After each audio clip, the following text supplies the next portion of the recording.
ये कहानी सिर्फ एक घटना नहीं, बल्कि डर, बेचैनी और रहस्य से भरा एक ऐसा अनुभव है जो आज भी लोगों के दिलों में गहरा असर छोड़ चुका है। राजू और उसके दोस्तों के लिए वह रात महज एक सफर नहीं था, बल्कि उनके जीवन की सबसे भयावह याद बन गई। गर्मियों की रात थी। राजू और उसके दोस्त बेंगलोर के एक मशहूर क्लब से वापस लौट रहे। गाड़ी में तेज म्यूजिक चल रहा था, सभी ठाके मार रहे थे। रात की ठंडी हवा उनके चेहरे से टकरा रही थी। उन पलों में राजू को लग रहा था जैसे दुनिया बस उन्हीं की है। कोई चिंता नहीं, कोई डर नहीं। जैसे जैसे वे भीड़ भाड़ से निकलकर सुनसान सड़कों पर पहुंचे, कार की रफ्तार धीमी होने लगी। चारों ओर घना अंधेरा था। गाड़ी की हेडलाइट्स केवल सामने का थोड़ा हिस्सा रोशन कर पा रही थी। राजू को हल्का सा अजीब महसूस हुआ, लेकिन उसने सोचा कि शायद देर रात होने के कारण ऐसा लग रहा है। तभी कार के भीतर कुछ अजीब आवाजें गूंजने लगी, मानो कोई हल्की हल्की फुसफुसा रहा हो। राजू ने रेडियो बंद कर दिया, पर आवाजें फिर भी आ रही थी। अब कार में हर कोई चुप हो गया। सबने एक दूसरे को देखा।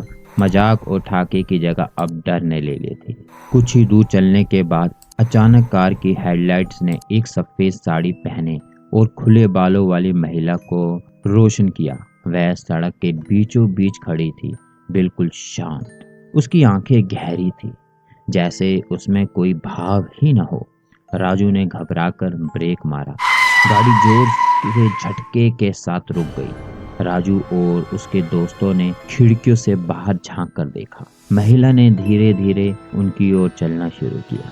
अचानक उसने चीख कर कहा, मुझे बचाओ, मुझे बचाओ, मुझे बचाओ, मुझे यहाँ से निकालो।" उसकी आवाज़ इतना दर्द भरा भरी थी कि सभी का दिल दहल गया।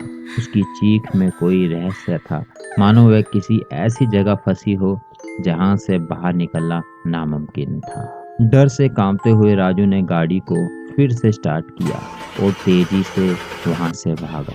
उसकी सांसें अटक रही थी और दिल जोर जोर से धड़क रहे थे। दोस्तों ने पीछे मुड़कर देखा। वह महिला अब भी उनकी गाड़ी के पीछे दौड़ती हुई दिख रही थी, लेकिन उसके पैर जमीन से ऊपर थे।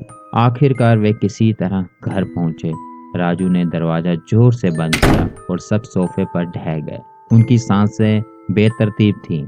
किसी को समझ नहीं आ रहा था कि जो कुछ भी हुआ वह असली था या सिर्फ उनका भ्रम। राजू ने कांपते आवाज में अपनी माँ को यह सब बताया। उनकी माँ का चेहरा गंभीर हो गया। उस रात के बाद राजू और उसके दोस्तों की जिंदगी बदल गई। उन्होंने कभी उस सड़क पर जाने की हिम्मत नहीं की। हर रात जब वे सोने की कोशिश करते तो उन्हें वह महिला और उसकी चीखें याद आती।